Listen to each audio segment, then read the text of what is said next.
বাংলাদেশ বনাম ব্রাজিলের ম্যাচটা হতে পারে ঢাকাতে খুব সম্ভবত 5-6 অক্টোবরের দিকে।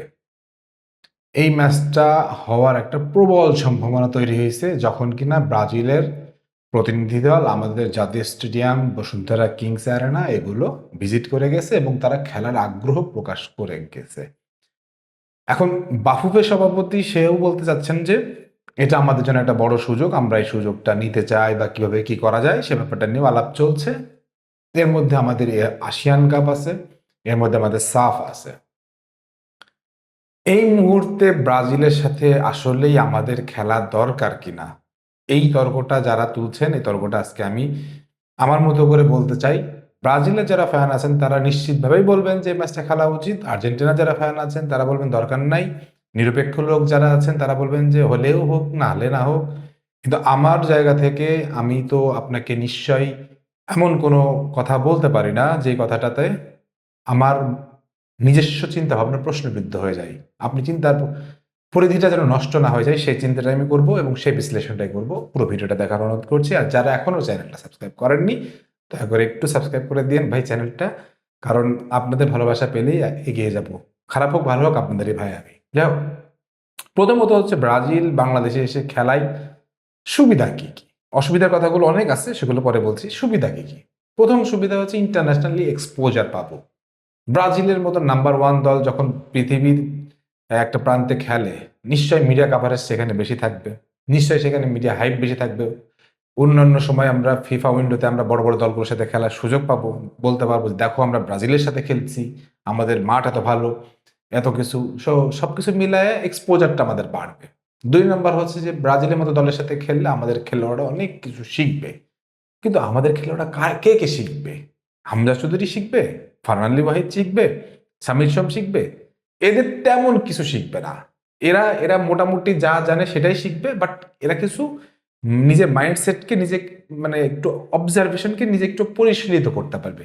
কিন্তু ব্রাজিলের বিপক্ষে চিন্তা করে দেখেন তো, বন্ডি সোহেল নামছে, পলিও ফাহিম নামছে, তারপরে মনে করেন যে সাদ উদ্দিন নামছে, রহমত মিয়া নামছে। ভাই চিন্তা করেন একবার, আপনি ব্রাজিলের বিপক্ষে এই দলকে নামাইতে গেলে আপনি জায়ান হাকিমকে পাচ্ছেন না ফর শিওর, ট্রেভর ইসলামকে পাচ্ছেন না এখনো শিওর না, আপনার লিথাল কোন স্ট্রাইকার নাই, লিথাল কোনো ফিনিশার নাই, আপনি ব্রাজিলের বিপক্ষে নামাই দিচ্ছেন শুধুমাত্র এটা একটা ম্যাচ বলে, শুধুমাত্র যে ব্রাজিলের বিপক্ষে খেলবো বলে।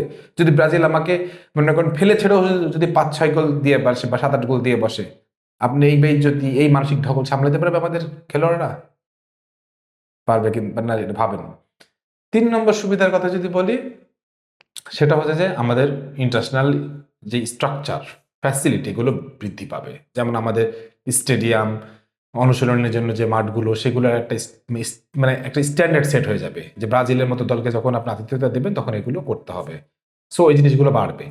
4 নম্বর যদি বলি, আমাদের ভবিষ্যৎ প্রজন্ম যারা আমাদের হামজা হতে চায়, যারা আমাদের ফারহান ওয়াহিদ হতে চায়, যারা ভিনিসিয়াস হতে চায় আমাদের দেশ থেকে, তারা উদ্বুদ্ধ হবে। তাদের জন্য যদি আমরা ট্রেনিং ফ্যাসিলিটি, একাডেমি এগুলো যদি এই তৎসংলগ্ন পরবর্তী অবস্থায় করে দিতে পারি, সেগুলো আমাদের জন্য অনেক বেটার হবে। এরকম সুবিধা অনেক, এরকম ছোট ছোট সুবিধা যদি বলেন অনেক। কিন্তু আসেন এবার বাস্তবতায়। এতক্ষণ তো সিনেমার ট্রেলার দেখলেন, এবার বাস্তবতায় আসেন কতগুলো অসুবিধা আছে। প্রথম অসুবিধা হচ্ছে যে আমার সময়সূচিটা মিলতেছে কিনা। আমি ধরে নিচ্ছি আসিয়ান কাপে বাংলাদেশ ফাইনালে কোয়ালিফাই করবে না। 3 অক্টোবরে ফাইনাল আর 6 অক্টোবর আছে ব্রাজিলের ম্যাচ। কারণ ফাইনাল কোয়ালিফাই করলো না, তার আগেই ব্যাক করলো। কিন্তু ওই যে ইন্টারন্যাশনাল ঝুঁকি, ইন্টারন্যাশনাল মানে যেই জার্নিটা করে এসে আমাদের খেলোয়াড়রা খেললো, তারপরে এসে আবার তারা কয়েকটা দিনের রেস্ট নিয়ে আবার ব্রাজিলের বিপক্ষে খেলবে, এটা কতটা ধকল হবে, কতটা শারীরিক মানে পরিশ্রমের যে ব্যাপার হবে, এটাকে একবার ভেবে দেখছেন? আমাদের ইন্টারন্যাশনাল প্রবাসী যে খেলোয়াড়দের কথা বলতেছি, লোকালরা তো তো আপনার মানে ব্রাজিলের দলের সাথে মনে করেন যে মানে মানে পায়ে পা রেখেই খেলতে পারবে না। মানে ওরা ওরা যেই ট্রানজিশনে যেই প্রেসিং এ খেলবে সেটাই পারবে না। কিন্তু আমি প্রবাসী আমাদের ডায়াসপোরা যারা একটু একটু পারবে, তারাই কি এত ধাকল সহ্য করতে পারবে? এটা একটা প্রশ্ন। 2 নম্বর হচ্ছে যে এত বিনিয়োগ আমি কেন একটা ম্যাচের জন্য করব? ব্রাজিলকে আনতে গেলে যে পরিমাণ বিনিয়োগ করতে হবে, সেই বিনিয়োগ ঠেকাইতে পারে নাই বলে ভারত ভারত অলরেডি লসে ডুবে গেছে এবং সেই লস ঠেকানোর জন্য ব্রাজিল কৌশলে ভারতকে দিয়ে মানে ভারত কৌশলে ব্রাজিলকে দিয়ে আমাদের সাথে এই ম্যাচটা করতেছে, যেন তাদের এই দুইটা ম্যাচ দিয়ে একটা টাকা উসুল হয়ে যায় বা এই লসটা কাভার করা যায়। তো ভারতের এই লস প্রজেক্ট আমরা কেন হাতে নিব? ভারতের এই লস প্রজেক্টে কেন আমরা পা দিব?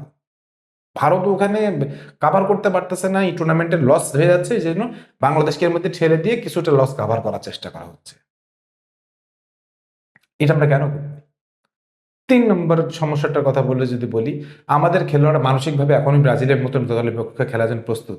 যারা লাস্ট খেলে আসলে সান মারিনোর বিপক্ষে, যারা সান মারিনোকে পাইলেই খুশি, যারা এশিয়ান কাপ খেলতে চায় না, যারা সাফের জন্য হচ্ছে যে মানে মনে করেন যে ভয়ে মরে যাচ্ছে, সেই দল কি ব্রাজিলের মতো দলের বিপক্ষে খেলার জন্য প্রস্তুত? ব্রাজিলে যদি সর্বনিম্ন একাদশটা নামাই, ধরেন ভিনিসিয়াস জুনিয়র খেলো না, নেইমার খেলো না, এই খেলো না, ও খেলো না, কেউ খেলো না, তাও বাংলাদেশ ৫ থেকে ৬ গোল খাবে, মানে ফার্স্ট হবে। সেই দলের বিপক্ষে খেলার জন্য আমরা প্রস্তুত, শুধুমাত্র মিডিয়া হাইপ, শুধুমাত্র আমাদের হচ্ছে এই যে ইন্টারন্যাশনাল কাভারেজের জন্য। হ্যাঁ, এই কাভারেজটাকে আপনি ইউজ করতে পারতেন ফুটবলের কূটনীতিতে, সিবিএফ এর সাথে, ব্রাজিল ফেডারেশনের সাথে যদি আমাদের একটা চুক্তি হইতো, তাদের ফ্যাসিলিটি আমরা ইউজ করতে পারতাম, তাদের কাছ থেকে আমরা কোচ আনতে পারতাম, প্যানেল আনতে পারতাম, এগুলো যদি একটা এমওইউ স্বাক্ষরিত হইতো, তাহলে এগুলো নিয়ে আমরা সুবিধা পাইতাম। বোধহয় একটা ম্যাচ খেলার জন্য শুধুমাত্র এতগুলো টাকা, এতগুলো বাণিজ্য, আপনি এখান থেকে কত টাকা ইনকাম করবেন? আমাদের বাংলাদেশের কোন টিভি চ্যানেল আপনাকে 200 কোটি টাকা দিবে এই ম্যাচটার জন্য? কোন টিভি চ্যানেল আপনাকে 10 কোটি টাকা দিবে এই ম্যাচটার জন্য? কোন ব্র্যান্ডিং হাউস আপনাকে এটার জন্য 5 কোটি টাকা দিবে? শুধুমাত্র একটা ম্যাচের জন্য কেউ ইনভেস্ট করবে না। ব্রাজিলের এই ম্যাচ আমরা তো বিশ্বকাপেই দেখছি। বিশ্বকাপের ওই ইনভেস্টমেন্টেও এখন পর্যন্ত ফিফা মনে করেন যে মার্কেটিং ইনভেস্টমেন্ট ওই পরিমাণ তুলে নিয়ে আসতে পারে না যতটুকু তাদের রাজস্ব আসছে টিকিট থেকে। মার্কেটিং ইনভেস্টমেন্ট ফিফার এবার ভালো ছিল না। সো ওই মার্কেটিং ইনভেস্টমেন্ট বাংলাদেশে কতটুকু আছে সেটা একটু খতিয়ে দেখবেন। হুদাই শুধুমাত্র ব্রাজিলকে বাংলাদেশে আনবে, একবার আর্জেন্টিনাকে আমরা আনছিলাম, আর্জেন্টিনাকে এনে আমরা কি করছিলাম, ওই তারপরে বছর থেকে র্যাঙ্কিং নামতে নামতে একদম জিরোতে চলে গেছি।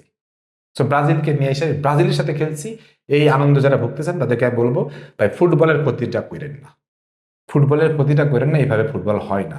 ব্রাজিলের সাথে খেললে আমি ইন্টারন্যাশনাল এক্সপোজার পাবো, ব্রাজিলের সাথে খেললে আমরা অনেক কিছু শিখতে পারবো, দ্যাটস নট মিন ব্রাজিলের সাথে খেললে আমরা অনেক বড় দল হয়ে যাব। অনেক বড় দল হইতে গেলে আমাদের যে কাঠামো সেইগুলো আগে পরিবর্তন করেন। একটা মাঠ দেখায় আপনি ব্রাজিলের সাথে খেলতেছেন, আর হাজার হাজার মাঠ পড়ে রয়েছে যেখানে আমাদের আমাদের প্রিমিয়ার লিগের প্লেয়াররা হচ্ছে কাদার মধ্যে খেলে, সেগুলো দিকে নজর নাই। এখানে যতটুকু টাকা ইনভেস্ট করবেন, যত টাকা বিনিয়োগ আনবে, সেই টাকাটা ওখানে ঢেলে দেন না, সমস্যা কি? আপনারা হয়তো বলবেন সবার যেভাবে বলতেছেন আপনি সেভাবে বলতেছি, ভাই এভাবেই তো বলবো, দেশের স্বার্থ আর কিভাবে বলবো? শুধুমাত্র ব্রাজিলের সাথে একটা ম্যাচ খেলবো, এই সুযোগটাকে নেওয়ার জন্য আমি আমার পুরো সিস্টেম নষ্ট করে দিচ্ছি, আমি আমার খেলোয়াড়দের বিশ্রাম নষ্ট করে দিচ্ছি, আমি আমার মানে মনোসংযোগ নষ্ট করে দিচ্ছি, আমি আমার যে তাদের কাছে পাঁচ-সাতগুলো হেরে গেলে যে মানসিক ঢকল হবে সেটা নষ্ট করে দিচ্ছি, আর এই বডিশন টডিশন যখন নামবে তখন যে বেইজ্জতি হব সেটার একটা সুযোগ তৈরি করে দিচ্ছি। এত কিছু যখন আমাদের নষ্ট হয়ে যাচ্ছে শুধুমাত্র কয়েকটা সুবিধার জন্য ব্রাজিলের সাথে এই ম্যাচটা খেলা কতটুকু যৌক্তিক, তবে দেওয়া যাবে একটু ভেবে দেখবেন। আপনি এখন টাকা আনতে পারবেন, ব্রাজিলের ম্যাচ দেখে টাকা আনতে পারবেন। হামজা চৌধুরী আসার পরে আমাদের প্রচুর টাকা আসে এমনিতেই। আপনারা আমাদের ভালো ভালো প্রবাসী খেলোয়াড়দের নিয়ে আসেন, ভালো ভালো দলকে, আরো মাঝারি মানের দলকে বাংলাদেশে নিয়ে আসেন, কি পরিমাণ টাকা ওঠে সেটা আপনি দেখতে পারবেন। মার্কেটিং থেকে উঠবে, এই টিকিট থেকে উঠবে, এই আমরা কথা বলবো, আমাদের থেকে উঠবে। সেই জন্য বলতেছি শুধুমাত্র ভারতের এই লস প্রজেক্টের অংশীদার হওয়ার জন্য দয়া করে ব্রাজিলের সাথে এই ম্যাচটা আমি মনে করি অন্তত আয়োজন করার কোনো দরকার নেই। ব্রাজিলের সাথে আপনারা ফুটবলের কূটনীতিটা রাখেন, ঠিক মতো বজায় রাখেন, আমরা কোনো সুবিধা পাই, এরপরে ব্রাজিলের সাথে কোনো একটা কনভিনিয়েন্ট টাইম আমরা খেলতে পারবো। ইভেন ব্রাজিল বলেই গেছে এটাকে নিরপেক্ষ বিনিয়োগ হিসেবে তারা ইউজ করতে চাই। সো যেহেতু আমরা তাদের সাথে খেলার সুযোগ থাকছে, সুযোগ পাবো, যে কোনো একটা উইন্ডোতে আমরা ফাঁকা সুযোগ দেখে খেলে নিব, কিন্তু এখনই সেটা না। আমাদের দলটাকে আগে গোছাইতে দেন, কম্প্যাক্ট হইতে দেন, প্রবাসী সবাইকে একটু আসতে দেন, দলটা একটা সেট আপে দাঁড়াক, দলটা কিছু কিছু ম্যাচগুলো উন্নতি করুক, জিততে থাকুক, তারপর আমরা ব্রাজিলের সাথে খেলবো। অন্তত পক্ষে 5টা অ্যাটাক, দুর্দান্ত 5টা অ্যাটাক দিলেও আমরা বলতে পারবো যে ব্রাজিলের সাথে দুর্দান্ত খেলছি, এবং ব্রাজিলও বলতে পারবে যে একটা ভালো দলের সাথে খেলে আসলাম। যাক, এই ব্যাপারে আপনাদের কি মতামত সেটা অবশ্যই কমেন্ট সেকশনে জানাবেন। সবাই ভালো থাকেন, সুস্থ থাকেন, আল্লাহ হাফেজ।